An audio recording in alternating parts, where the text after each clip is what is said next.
So என்கிட்ட இப்போ 3 ஒரே சைஸ் பாட்டில் இருக்கு. ஒன்றுல தண்ணி சுத்தமா இல்லை, இன்னொன்றுல கால்வாசி தண்ணி இருக்கு, இன்னொன்றுல ஃபுல்லா தண்ணி இருக்கு. ஓகேங்களா? இப்போ இந்த தண்ணி இல்லாத பாட்டில் எனக்கு ஈஸியாக தண்ணி ஊற்றிது. ஓகே, ஆனால் அதுவே கால்வாசி தண்ணி இருக்க பாட்டில் தள்ளுறது கஷ்டமா இருக்கு. ஓகேங்களா? இப்போ இந்த ஃபுல்லா இருக்க பாட்டில் தள்ளுறதுக்கு இன்னும் கஷ்டமா இருக்கும்ல, பட் அதான் கிடையாது. இந்த ஃபுல்லா இருக்க பாட்டில் அந்த காலியான பாட்டில் தள்ளுற அளவுக்கு ஈஸியா இருக்கு. ஓகேங்களா? ஸோ ஒரு பொருளை மாசுன்னு ஒன்று இருந்தாலே அது மேல கிராவிட்டி ஆக்ட் ஆகும். இந்த கிராவிட்டி ஆக்ட் ஆகிற ஃபோர்ஸ் வந்து ஒரு மைய புள்ளியில ஆக்ட் ஆகும். அந்த பாயிண்ட் தான் வந்து சென்டர் ஆஃப் மாஸ்னு சொல்லுவோம்.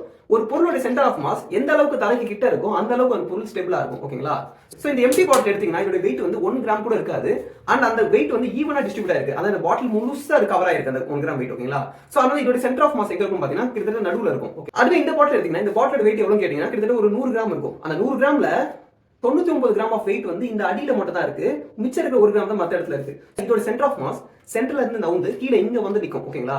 சோ இப்போ தலைக்கு ரொம்ப கிட்ட சென்டர் ஆஃப் மாஸ் இருக்கனால இந்த பாட்டில வந்து தள்ளுறது ரொம்ப ரொம்ப கஷ்டம்.